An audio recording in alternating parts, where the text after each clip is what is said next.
कौन सा क्या टाइम चल रहा है अभी? टाइम देखना पड़ेगा। पता नहीं, अब मैं तो कमरे के अंदर बैठा हूँ, है ना।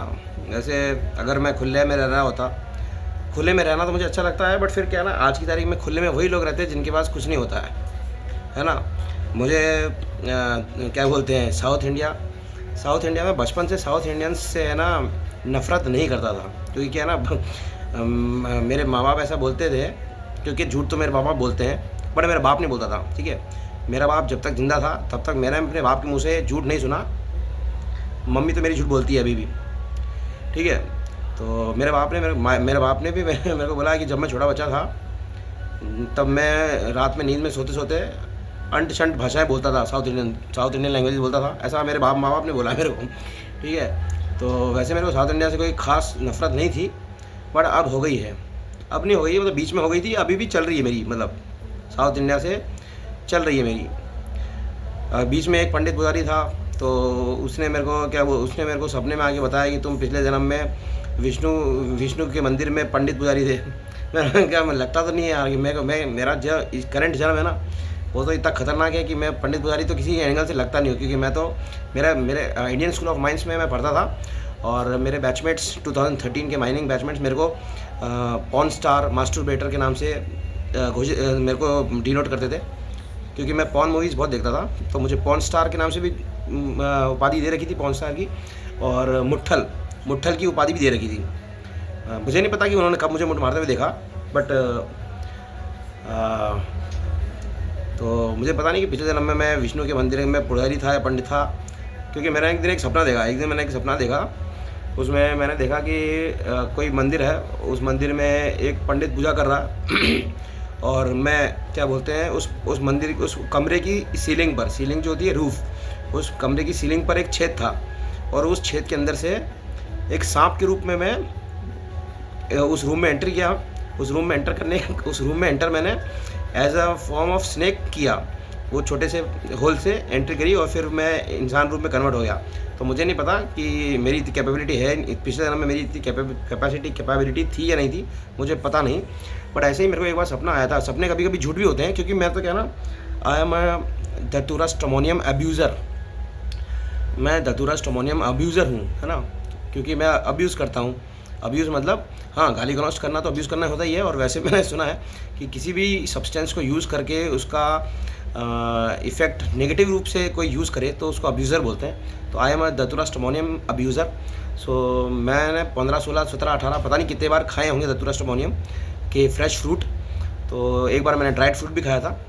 तो मेरे को पता है कि है ना, किसी भी इंसान को कुछ भी चीज़ दिखाई जा सकती है, होश में भी और सपने में भी।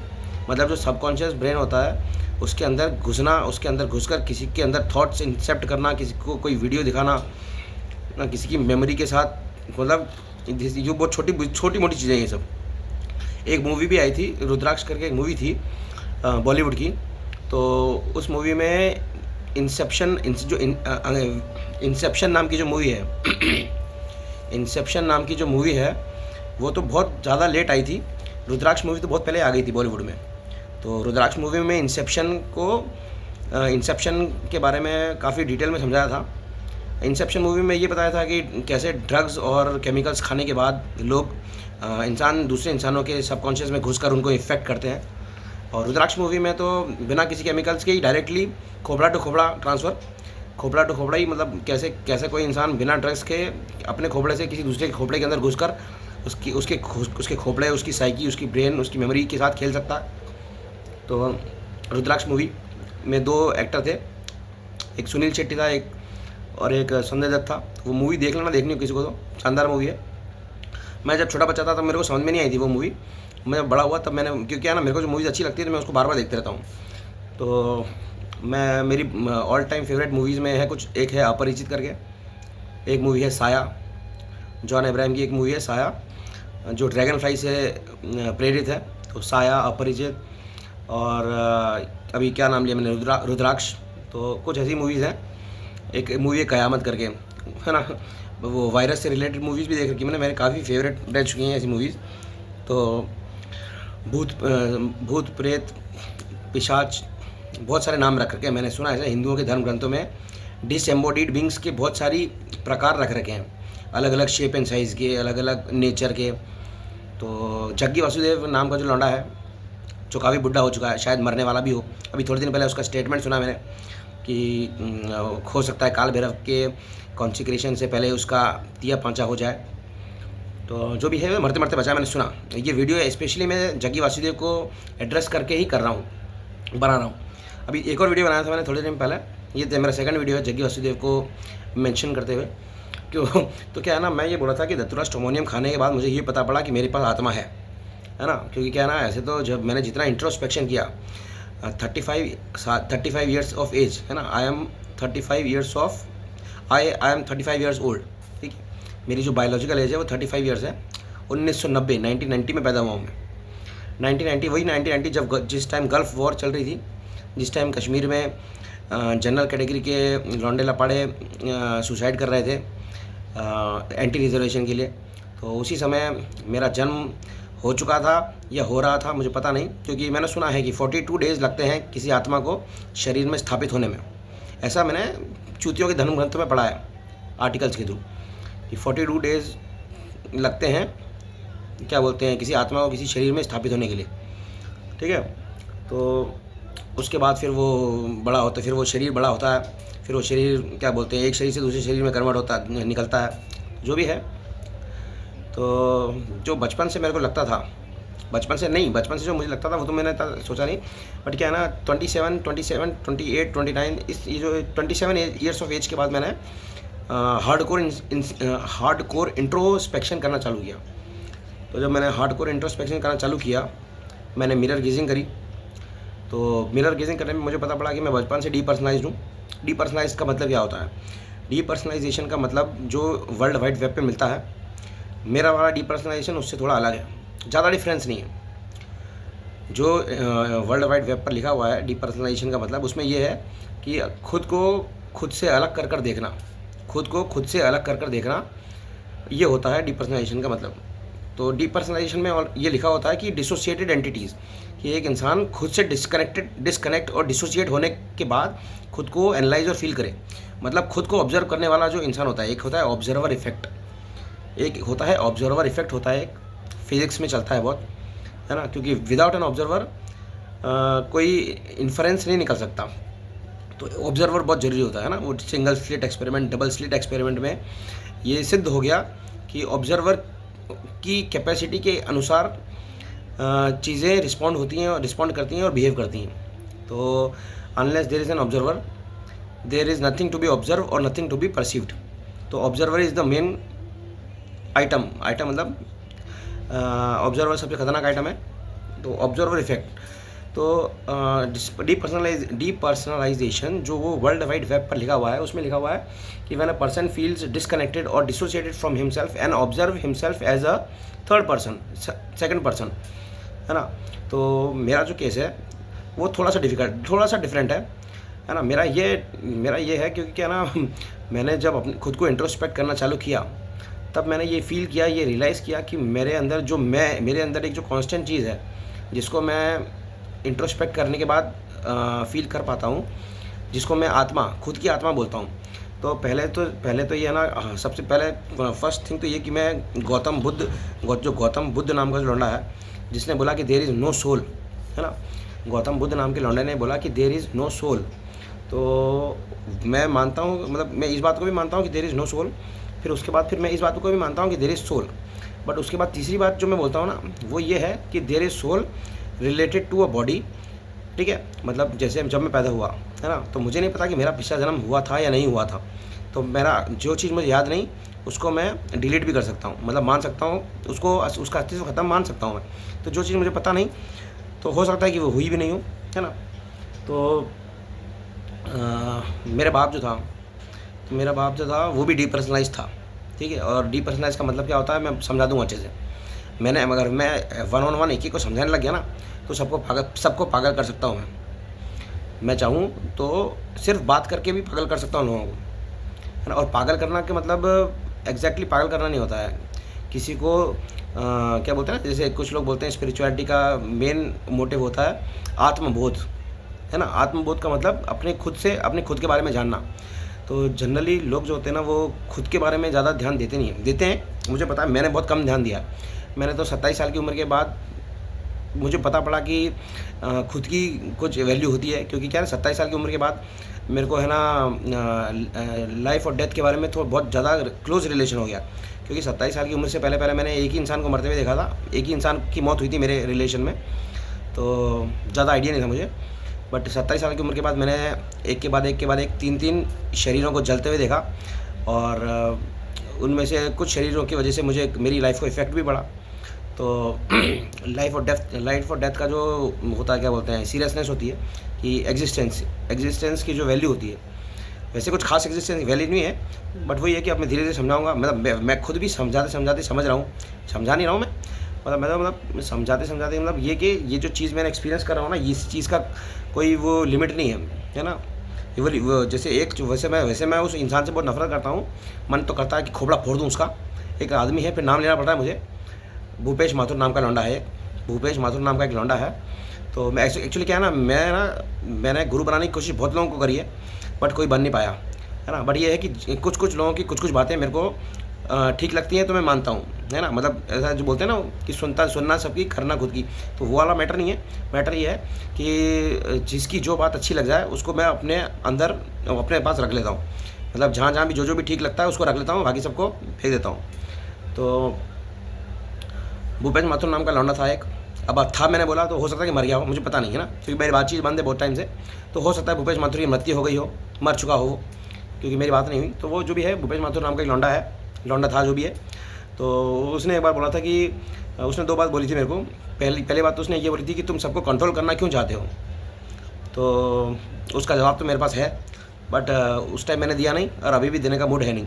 दूसरी चीज़ उसने बोला कि ये सब जो पूजा पाठ और तंत्र मंत्र और ये सब करते हैं, जो ये सब इवोल्यूशन के लिए करते हैं, इवोल्यूशन के लिए।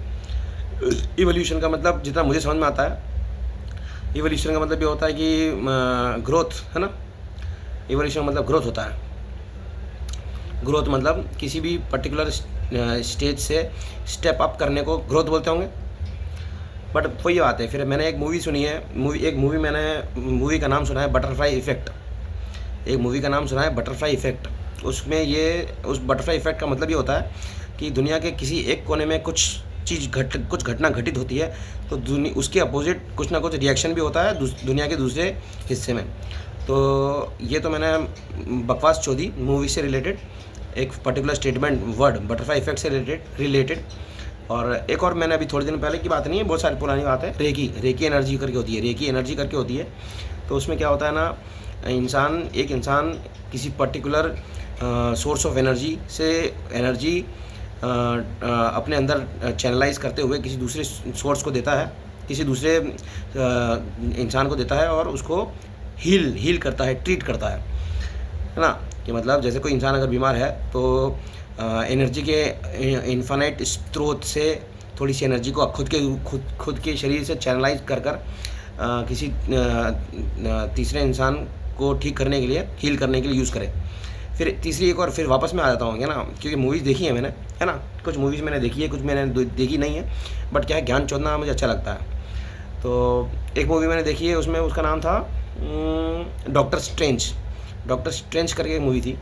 तो उस डॉक्टर स्ट्रेंज करके मूवी थी, उसमें साफ साफ ये बताया गया है कि कैसे किसी दूसरे डायमेंशन से एनर्जी खींचकर खुद की बॉडी को ठीक किया जा सकता है और दूसरों को भी ठीक किया जा सकता है। बट वही बात है कि किसी दूसरे डायमेंशन से एनर्जी खींचने का मतलब वही बटरफ्लाई इफेक्ट कि मतलब अपने भले के लिए किसी दूसरे की गांड मारना इलीगल हो जाता है। लीगल, LEGAL, लीगल, कि अपनी बीमारी या फिर किसी की बीमारी ठीक करने के लिए एनर्जी चैनलाइज करो, और तो है ना, किसी दूसरी जगह की 12 बजा दो, खुद का ठीक कर लो, किसी और का ठीक कर दो। तो बटरफ्लाई इफेक्ट रूपी, तो इवोल्यूशन की बात थी, मैंने कहा खुद के इवोल्यूशन के चक्कर में अगर किसी दूसरे का इवोल्यूशन कमज़ोर हो जाए, खुद के इवोल्यूशन के चक्कर में अगर किसी दूसरे का इवोल्यूशन कमज़ोर हो जाए, तो वो भी गलत बात है ना। इससे बेटर तो यही है कि सब, क्योंकि क्या, हाँ, फिर अब रोशन शर्मा याद आ गया मेरे को। तो रोशन शर्मा नाम का एक लौंडा था या है मुझे पता नहीं, क्योंकि जिंदा है या मर गया मुझे पता नहीं, बहुत टाइम हो गया बात किए हुए। तो रोशन शर्मा नाम का एक लौंडा था। तो मेरे घर एक क्वार्टर था, वहाँ पे मैं भी रहता था, वो भी रहता था। तो उसने भी 2 बातें चोदी थी। पहली बात उसने ये चोदी थी कि भगवान ने सबको अलग अलग बनाया है, तो तुम सबको इक्वल क्यों करना चाहते हो। तो उसका जवाब तो उसको शायद मिल गया होगा, है ना, क्योंकि मैंने सुना कि उसका एक लौंडा पैदा हुआ था जिसके हार्ट में होल था। तो फिर वो उस लौंडे का इलाज करवाने के लिए वो बहुत इधर उधर घुमा ऑपरेशन के लिए। तो उसको जवाब मिल गया होगा शायद, है ना, कि इक्वल करने की कोशिश क्यों कर रहा, मतलब इक्वल क्यों करना चाहता हूँ। भगवान नाम का कोई लौंडा होगा जिसने सबको बनाया होगा अलग अलग डिफरेंट, तो मैं कौन होता हूँ किसी को बराबर करने वाला। तो इसका आंसर मिल गया होगा उसको, क्योंकि है ना, फिर मैं भी बोलता हूँ कि भगवान ने तो तेरे बेटे को बीमार पैदा किया था, तो तू क्यों ठीक करना चाहता है उसे, डॉक्टर के पास क्यों जा रहा है ना। तो वही बात है। इसका क्वेश्चन का तो आंसर दे दिया मैंने मेरे एक एग्जांपल देकर। तो एक और बात बोली थी उसने, क्या बोली थी याद नहीं आ रही मेरे को। हाँ, भूल जाता हूँ कभी कभी मैं। ये देखो शिव तांडव शो चल रहा है साइड में, कोई बात नहीं। तो मैं क्या बोला था, हाँ, जग्गी वासुदेव से मेरा, जग्गी वासुदेव को एक मैं मैसेज देना था। बहुत बड़ा हो गया वीडियो, तो 15.59। जग्गी वासुदेव के पास इतना टाइम है कि मेरा बनाया हुआ वीडियो वो देख सके, सोच सके। वैसे तो क्या है, वो बहुत बड़ा, बहुत तुर्रमखा है ना वो। तो मैंने सुना है कि वर्ल्ड के टॉप नॉच 50 इन्फ्लुएंशियल पर्सनस में आता है वो, 2% का इंसान। खुद को वो सदगुरु बोलता है। सदगुरु का मतलब होता है सदा हुआ गुरु, है ना। सदा हुआ गुरु का मतलब होता है जो गुरु बैलेंस्ड हो, है ना। क्या गुरु बनना कोई बड़ी चीज़ नहीं है, ठीक है। मैं जब अभी थोड़े दिन पहले जब मैं हिमाचल प्रदेश में था, तो मैंने बगलामुखी का छत्ताक्षरी जो मंत्र होता है, बगलामुखी का एक मंत्र होता है 36 अक्षरों का, बगलामुखी छत्ताक्षरी मंत्र। तो उसको मैंने एडिट कर दिया था, है ना। क्योंकि क्या है ना, मैंने वो बगलामुखी का जो छत्ताक्षरी मंत्र होता है वो मैंने यूज़ करना चालू किया था जब मैं 26 साल का था तब। तो उसके बाद फिर मेरा बाप जो था, जब मेरा बाप जिंदा था, तो मेरा बाप एक इंसान के पास गया। वो इंसान का नाम था भीम सिंह राठौड़। तो वो भी बगलामुखी का मंत्र यूज़ करता था, हवन भी करता था। तो बगलामुखी का जो मंत्र है उसमें एक क्या बोलते हैं, एम्बिग्यूटी है। एम्बिग्यूटी का मतलब गलती बोल देंगे शायद। तो एक मैं बोलता हूँ, वही बात है यार, ये वीडियो बड़े बड़े हो जाते हैं, फिर इनको अपलोड करने में भी दिक्कत आती है, क्योंकि हिंदुस्तान चूतियों का क्षेत्र है। यहाँ पर इंटरनेट की स्पीड भी कमज़ोर है, क्योंकि क्या है ना, स्पेक्ट्रम बिकते भी हैं और भंगी चमार खरीदते भी हैं। मेरे को मुकेश अंबानी पे बहुत गुस्सा आता है, मन करता है कि उसके पूरे ख़ानदान को जिंदा जला दूँ, ठीक है। तो हाँ, बहुत लोगों पर आता है मुझे गुस्सा, ठीक है। मुकेश अंबानी अकेला नहीं है, और भी बहुत सारे हैं। तो क्या बोल रहा था मैं, हाँ, मैं बोल रहा था कि धतूरा स्टोमोनियम खाता हूँ मैं। आई एम धतूरा स्टोमोनियम अब्यूज़र। एंड धतूरा स्टोमोनियम खाने से मुझे ये पता पड़ा कि मेरी खुद की आत्मा है ना। क्योंकि क्या है, मेरा बाप जो था ना, मेरे बाप ने मेरे को बचपन में एक कहानी सुनाई थी कि मेडिकल साइंस, इंग्लिश मेडिसिन की जो रिसर्च है वो इतनी आगे पहुंच चुकी है कि पूरी जो बॉडी होती है ना, जैसे एक इस चीज़ को समझाने के लिए, क्योंकि क्या है ना, मैं बहुत चूतिया हूँ और मैं चूतियों से बात करता हूँ। हाँ, बट बीच में कुछ महाचूतिए भी आ जाते हैं, जैसे जग्गी वासुदेव भी हो सकता है जग्गी वासुदेव तक बात पहुँच जाए। तो जग्गी वासुदेव तो चूतिया नहीं है ना, वो तो महाचूतिया है, महावज्र प्रचंड चूतिया है ना। अब ये मैंने क्यों बोला, उसका भी एक रीज़न है, ठीक है। मैं जग्गी वासुदेव को प्रचंड महावज्र प्रचंड चूतिया क्यों बोल रहा हूँ, उसके पीछे एक रीज़न है। उसने खुद ने दिया मुझे ये रीज़न, मैंने नहीं दिया। जब जग्गी वासुदेव के खोपड़े में दर्द उत्पन्न हुआ, है ना, तो वो अपोलो भागा। फिर अपोलो में उसने सर्जरी कराई, है ना। तो उस सर्जरी से पहले तक भी और अभी भी जग्गी वासुदेव खुद को सदगुरु घोषित कर चुका है ना। जग्गी वासुदेव के नुमाइंदे भी जग्गी वासुदेव को सदगुरु के नाम से डिनोट करते हैं। तो और जग्गी वासुदेव खुद को इनलाइटेंड पर्सनैलिटी भी घोषित कर चुका है। तो मैंने कहा, इनलाइटेंड होने का मतलब क्या होता है। इनलाइटनमेंट जो होता है ना, जो इंसान इनलाइटन हो जाता है, फिर उसको 2% के शरीर की ज़रूरत नहीं होती है।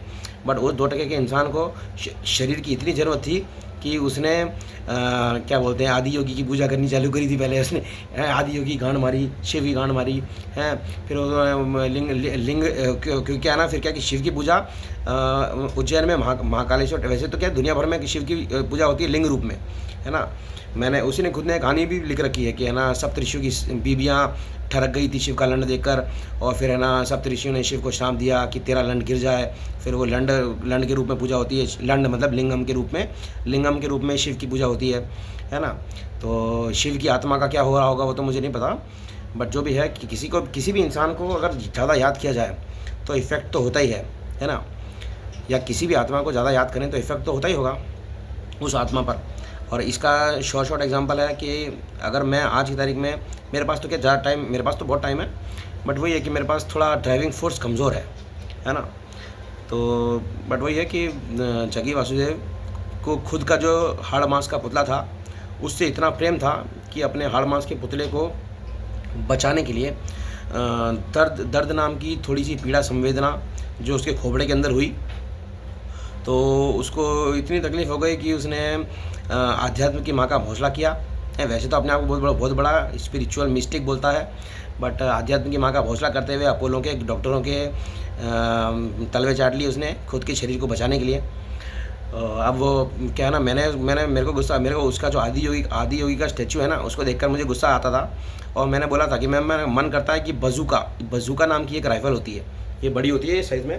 मैंने कहा कंधे पे रखकर चलाते हैं वो बजूका, तो मैंने मन तो कर रहा है बजूका लूँ और तेरे आदि योगी के स्टैचू को उड़ा दूँ बम। मैंने कहा क्योंकि है ना, बचपन से लेकर जो शिव नाम के भगवान की मैंने देखी है फ़ोटोएँ, तो शिव नाम के जो भगवान की फ़ोटो है मैंने देखी है, उसमें मैंने कभी है ना बिना दाढ़ी मूंछ के शिव को नहीं देखा। ठीक है, अब मेरी दाढ़ी मूंछ है, इससे मेरे को कोई लेना देना नहीं है, बट मैं तो ऐसे बता रहा हूँ कि है ना, जो जितना मैंने देखा कि बचपन से जो मैं टीवी में देख रहा हूँ, सीरियलों में देख रहा हूँ और फोटो में देख रहा हूँ, तो विष्णु नाम का जो लौंडा है या विष्णु नाम का जो भगवान है वो तो थोड़ा हिंजड़े जो होते हैं, हिंजड़े, मैं सीधी सट्ट भाषा में बोलूँगा, छक्का हिंजड़ा बीच का। तो जो विष्णु है, विष्णु की एक इमेज ऑलरेडी पहले से मैं जो बचपन से देखता रहा हूँ वो तो छिंजड़े की देखते आ रहा हूँ मैं, कि है ना तो वो लौंडा की तरह लगता है ना लौंडिया की तरह, बीच का होता है वो, है ना थोड़ा खूबसूरत होता। तो जो भी है, तो मैंने कहा कि विष्णु को तो तुमने वैसे ही आधा मर्द आधा औरत बना दिया।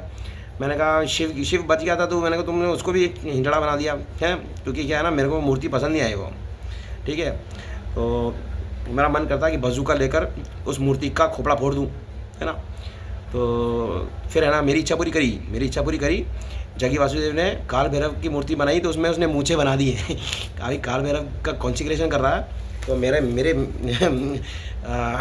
क्या बोलते हैं, पहली बार किसी मर्द की पूजा कर रहा है वो लोग हैं, अभी मर्द की पूजा करनी चालू करी उन्होंने।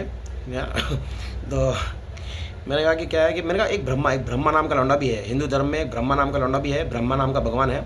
तो मैंने कहा पहले ऐसे चला, मैंने कहा कि क्या बोलते हैं इसको, मैंने विष्णु को तो पहले से हिंजड़ा बना दिया तुमने, ठीक है, मैंने शिव को भी हिंजड़ा बनाना चाह रहे हो। मैंने कहा एक काम करो, तुम ब्रह्मा को भी अर्धनारीश्वर बना दो। नहीं, ब्रह्मा को भी बना दो। मैंने कहा दाढ़ी मूंछ के साथ में लड़कियों की शक्ल, मतलब लड़कियों की शक्ल लगा दो और फिर दाढ़ी मूंछ भी लगा दो। मैंने कहा ऐसा मतलब करो ना, इनोवेशन करो, हिंदुस्तान में इनोवेटिव लोग हैं ना बहुत दिमाग। तो जो मैं बोल रहा था, जग्गी वासुदेव को जो सर में दर्द हुआ था ना, तो एक है ना सोनी या कलर्स टीवी पे एक टीवी सीरियल आता था साईं बाबा नाम का एक टीवी सीरियल आता था, क्या नाम है, तो वही चांद मियाँ नाम का जो इंसान था, चांद मियाँ नाम था उसका, अल्लाह मालिक नाम का मंत्र का जाप करता था वो, अल्लाह मालिक करता था। और ऐसा सुना है मैंने देखा तो नहीं है ना, क्योंकि पास्ट टेंस तो मैंने विजिट किया नहीं, और अब मैं अगर पास्ट टेंस विजिट करूँगा तो हो सकता है कि कोई उसको एडिट कर ले, क्योंकि क्या है, धतूरा स्ट्रोमोनियम खाने वाले या फिर धतूरा स्ट्रोमोनियम को यूज़ करने वाले पास्ट भी चेंज कर सकते हैं और फ्यूचर भी चेंज कर सकते हैं और इवन प्रेजेंट भी चेंज कर सकते हैं। जैसे कुछ लोग होते हैं ना, उनके पास सिद्धियाँ होती हैं कि वो आँख बंद करके कहीं पे भी कुछ भी घटित हो रहा हो ना, तो आँख बंद करके देख सकते हैं। तो मैंने कहा कि जो लोग धतूरा स्ट्रोमोनियम अब्यूजर्स होते हैं ना, मैं तो अभी छोटा मोटा हूँ, है ना, अभी तो मैं स्टार्टिंग किया है, अभी तो मैं स्टार्टिंग फेज़ में हूँ, है ना। धतूरा स्ट्रोमोनियम का अब्यूज़ जो होता है वो मैंने अभी ज़्यादा किया नहीं है, मैं सीख रहा हूँ अभी कि क्या क्या होता है। अभी तो मुझे पता पड़ रहा है कि धतूरा स्ट्रोमोनियम खाने से क्या क्या गेन हो सकता है। तो जो लोग यूज़ करते होंगे, तो जो इतनी कैपेबिलिटी उसमें होती है उन लोगों में कि है ना, जो पास्ट प्रेजेंट फ्यूचर को है ना चेंज कर सकते हैं, है ना। बहुत से लोग होते हैं ना, वो तपस्या करते हैं, है ना, और फिर उसकी तपस्या करने के बाद उनको कुछ सिद्धियां मिल जाती हैं। वो भूतकाल भविष्यकाल वर्तमान काल देख लेते हैं। मैंने कहा तुम तो देखते हो सिर्फ, हैं, तुम्हें ये नहीं पता कि तुम क्यों देख पा रहे हो। बट मैंने कहा चेंज करने की मतलब तुम जो देख रहे हो ना, उसको भी चेंज कर सकता कोई भी, ठीक है। तो मेरे को तो खैर समझ में आ गया ये कि कौन दिखाता है और कैसे दिखता है और कैसे चेंज होता है। तो वो तो खैर डिटेल में नहीं जाना मुझे, बट मैं अभी बोल रहा हूँ कि मेरे को थोड़े टाइम पहले, अभी मैं कल परसों 1-2 दिन की पहले की बात है, 2-3 दिन पहले की बात है, जब मैं जग्गी वासुदेव के बारे में बात कर रहा था तो मेरे को याद आया, तो मैंने सुना, क्योंकि क्या है ना, मैं जब किसी इंसान के बारे में सोचता हूँ ना, तो मेरे को उस इंसान से रिलेटेड बातें सुनाई देती हैं। तो मुझे इतना पता है कि जो आत्मा होती है ना, जो आत्मा मतलब अब मेरा जो डेफिनेशन है आत्मा का, कि फ़िलहाल मेरी जो आत्मा है वो मेरे शरीर की आत्मा है। मेरा जो फिज़िकल ब्रेन है ना, उस ब्रेन की एक पर्टिकुलर मेमोरी है ना। हो सकता है कि उस ब्रेन की कुछ मेमोरीज़ हिडन हो गई हों। जैसे कंप्यूटर होता है ना, तो कंप्यूटर में भी कुछ फाइल्स हिडन रहती हैं, कुछ फाइल्स इनएक्टिव होती हैं, कुछ फाइल्स, मतलब समझ रहे हो। तो ऐसे ही मेरे ब्रेन का जो पोर्शन मुझे बिल्कुल याद है, तो वो जो याददाश्त है ना। अब जैसे मेमोरी, जो कंप्यूटर्स में मेमोरी रहती है ना, तो वो भी डिजिटल फॉर्मेट में जो मेमोरी रहती है, तो उसका भी कोई हाइट, वेट या फिर मास नहीं होता है ना। उसका हाइट, वेट, मास तो कुछ होता नहीं है, बट वो स्टिल एग्जिस्ट करती है ना। तो आत्मा जो होती है, शरीर, मेरी जो पर्टिकुलर आत्मा चल रही है वो शरीर की आत्मा है। मतलब मेरी जो मेमोरी है, मेरी जो कॉन्शियसनेस है ना, क्योंकि जो सोल और कॉन्शियसनेस होती है उसमें थोड़ा सा ही डिफरेंस होता है, ज़्यादा नहीं होता है ना। अब वो उसका जो डिफरेंस जिस दिन मुझे पता पड़ जाएगा, उस दिन मैं एक किताब लिख दूँगा एक, ठीक है। तो जग्गी वासुदेव के शरीर में कोई आत्मा घुसी, और वो उस आत्मा को जग्गी वासुदेव के शरीर के उस पोर्शन में घुसने में बहुत मेहनत करनी पड़ी, है ना। मैंने ये सुना, वो आत्मा ऐसी बात कर रही थी किसी दूसरी आत्मा से कि उसके खोपड़े तक पहुंचने के लिए कितना समय लगा। तो ये जो मैंने पर्टिकुलर स्टेटमेंट बोला है ना, तो ये स्टेटमेंट पॉसिबल है, बहुत बड़ी चीज़ नहीं है। क्योंकि थोड़े दिन पहले मैं आँख बंद कर रही थी, थोड़े दिन पहले जब मैंने आँख बंद करी, तो मेरी जो कॉन्शियसनेस थी, आत्मा, वो है ना इनसाइड गई। तो अपनी दोनों आँखों की मेरी दोनों आँखों की जो विजुअल कैपेसिटी थी वो अंदर गई, और फिर वो जो होती है, क्या बोलते हैं उसको, ऑप्टिक नर्व के अंदर मैं घुसा, और मैं खुद के शरीर के अंदर घुस के देख रहा था कि कैसा है मेरा शरीर। तो ज़्यादा देर तो मैं उसको एक्सपीरियंस नहीं कर पाया, बट ये चीज़ पॉसिबल है। और ये चीज़ मैंने साईं बाबा नाम के एक टीवी सीरियल में भी देखी थी। तो उस टाइम उस सीरियल का पर्टिकुलर एक वाक़या मैं बताऊंगा। तो उस वाक़ये में ये था, इंस्टेंस, कि एक कोई बच्ची थी, और उस बच्ची को ब्लड कैंसर था। तो ब्लड कैंसर नहीं, उसके कुछ ब्लड क्लॉट्स का प्रॉब्लम था। तो साईं बाबा नाम का जो लौंडा था, उसने है ना, क्या बोलते हैं, जो लाल रेड कलर का वर्मिलियन होता है, वर्मिलियन मतलब सिंदूर, वो मंगवाया। और उसके बाद अपना हाथ डाला, अपने आंखें बंद करी और हाथ डाल के उसने कुछ ऐसा वैसा किया। तो उसने जो उस लड़की के शरीर के अंदर जो खून का थक्का जम चुका था, मतलब ब्लड क्लॉट जम गया था, उसको साईं बाबा नाम के लौंडे ने उसको ऐसे दिखाया, हाथ से ऐसे करते हुए उसने उसकी बॉडी के अंदर वो हील कर दिया। तो अब ये जो उसने किया, वो तो हो सकता है चूतियाबंदी हो, क्योंकि क्या है ना, कभी कभार चूतियाबंदी करनी पड़ती है। मुझे नहीं पता कि वो चूतियाबंदी करी या नहीं करी, मुझे आइडिया नहीं, क्योंकि इतना ज़्यादा रिसर्च मैंने किया नहीं इस बारे में। बट किसी के भी शरीर में घुसकर उसकी बीमारी को ठीक किया जा सकता है ना। और बीमारी को ठीक ही नहीं किया जा सकता है, किसी को बीमार करा भी जा सकता है। तो वही बात बोल रहा हूँ मैं कि जग्गी वासुदेव के खोपड़े तक पहुँचा कोई, जग्गी वासुदेव के शरीर के अंदर घुसकर उस पॉइंट तक पहुंचकर उसने इतना दर्द पैदा कर दिया कि जग्गी वासुदेव को अपोलो तक जाना पड़ गया। अब वो इंसान कौन था, आत्मा कौन थी, मुझे नहीं पता। बट जग्गी वासुदेव को सोचना चाहिए कि काल भैरव की पूजा कर या काल भैरव को कॉन्सिक्रेट कर वो क्या कर लेगा। क्योंकि ये जो टेक्नोलॉजी है ना, शरीर से बाहर निकल कर किसी के भी शरीर में घुसना, और शरीर में किसी भी लेवल तक घुसना, है ना। कुछ लोग तो ऐसे भी होते हैं जो सब एटॉमिक लेवल तक घुस जाते हैं, और है ना, एक एलिमेंट को दूसरे एलिमेंट में कन्वर्ट कर लेते हैं। कुछ लोग तो उस लेवल के भी होते हैं, मैंने सुना है ना।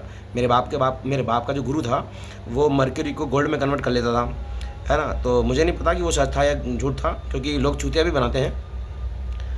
तो लोग तो सब एटॉमिक लेवल तक भी घुस लेते हैं, और इलेक्ट्रॉन्स, प्रोटॉन्स और न्यूट्रॉन्स को इधर उधर करके, क्या बोलते हैं, एलिमेंटल ट्रांसफॉर्मेशन भी कर लेते हैं, है ना। तो वो तो खैर, क्या बोलते हैं, एलिमेंट्स की बात है, मैटर की बात है, change of matter, change of state of, क्या नंबर ऑफ, जो भी है फलाना ढिकना। बट मैं फ़िलहाल बात कर रहा हूँ कि क्या ना, वो तो क्या है, उसकी बात है ना। क्योंकि जो निर्जीव वस्तुएं होती हैं, वैसे तो क्या निर्जीव वस्तु अगर मैं बोलूँगा, किसी निर्जीव वस्तु को अगर मैं निर्जीव वस्तु बोलता हूँ, तो फिर वो वस्तु भी बोलेगी कि मेरे अंदर के इलेक्ट्रॉन प्रोटॉन तो बहुत हाई स्पीड से घूम रहे हैं, किस हिसाब से मुझे निर्जीव घोषित कर रहे हो तुम। मैंने कहा कोई बात नहीं, तुम निर्जीव नहीं हो, तुम भी जीवित हो, बट अभी तुम्हारी आत्मा बोल नहीं पा रही है ना। तो मैं ये कह रहा था कि शरीर बहुत इंपॉर्टेंट है ना, जग्गी वासुदेव को शरीर बहुत प्यारा है। वैसे तो मुझे नहीं पता कि जग्गी वासुदेव का इनलाइटनमेंट का लेवल कितना हैवी है, क्या कितना हाई है ना, बट मैंने सुना है मैंने कि जो इनलाइटन लोग होते हैं ना, तो इनलाइटनमेंट का मतलब क्या होता है, मेरे हिसाब से जो इनलाइटनमेंट का मतलब होता है कि एटलीस्ट ना किसी चीज़ की कमी नहीं होनी हो उनके पास। बट जग्गी वासुदेव के पास 101% कुछ ना कुछ कमी तो रही होगी, वरना वो खुद की पूजा पाठ साधना आदना फादना इन सब को छोड़कर अपोलो के डॉक्टरों के तलवे नहीं चाट रहा होता। तो जो भी है, चलो कोई बात नहीं, कम से कम एक मर्द की पूजा करनी चालू तो करी, क्या बोलते हैं, जग्गी वासुदेव के लोगों ने, ईशा फाउंडेशन वालों ने। क्योंकि वो पहले तो क्या ना, वो जैसे महाकाल एक टेम्पल है, वहाँ पे है ना बड़ा सा लिंग है, उस लिंग के ऊपर है ना दाढ़ी मूंछ बनाते हैं लोग, कभी गणेश की मूर्ति बना देते हैं। तो क्या है ना, उसने क्या लिंग भैरवी बनाया, उसने क्या लिंग जैसे क्या महाकाल जो है ना, महाकाल का जो टेम्पल है उसमें लिंग को मर्द के रूप में वैसे तो वो लोग भी कम नहीं है ना, क्योंकि क्या वो उज्जैन का जो महाकाल टेम्पल है, महाकालेश्वर टेम्पल, वहाँ पर क्या मराठियों का थोड़ा वर्चस्व है।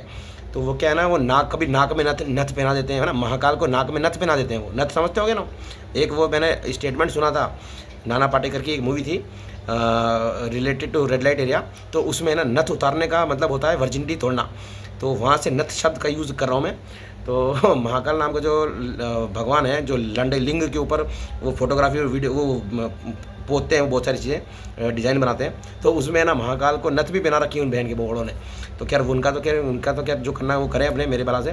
तो जैसे लंड रूप में पूजा करनी चालू करी उसने, क्या लिंग रूप में, क्या नाम है उसका, जग्गी वासुदेव लिंगा भैरवी नाम का एक मंदिर बनाया उसने।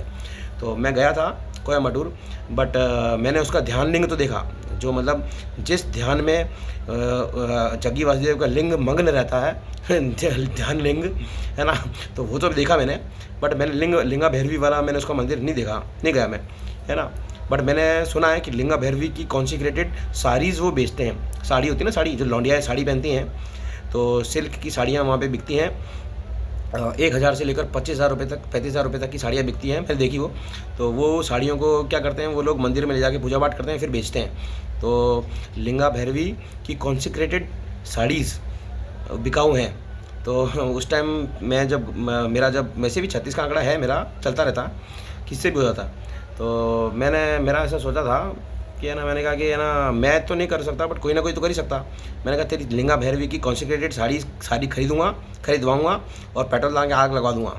तो मैंने कहा क्या ना, लिंगा भैरवी जो है ना, उसमें क्या है, लिंग रूप में तो मर्दों की पूजा होती है, स्पेशली शिव की पूजा होती है।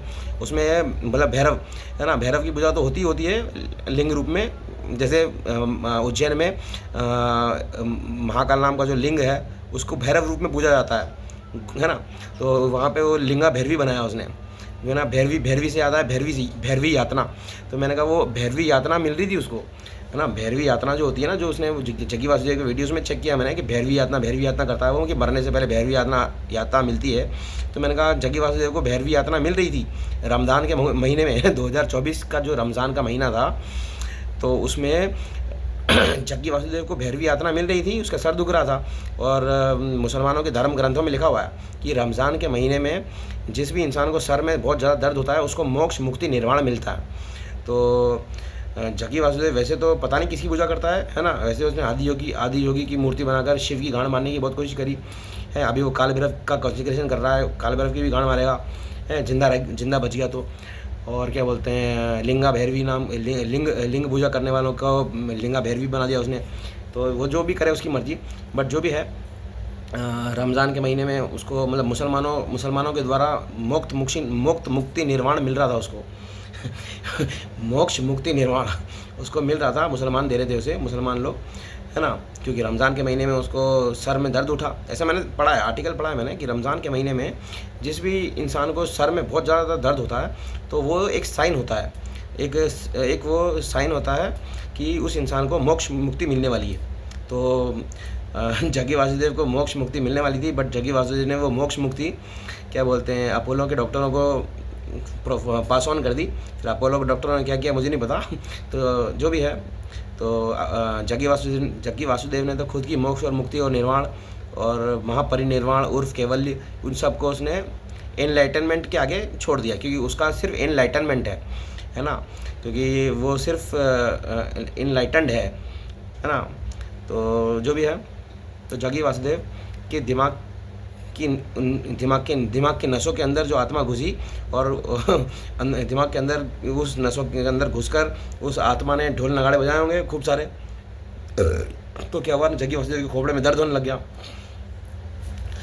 तो जागी वासुदेव के इंस्टीट्यूशन में किस किस चीज़ की पढ़ाई होती है मुझे पता नहीं, बट जो भी है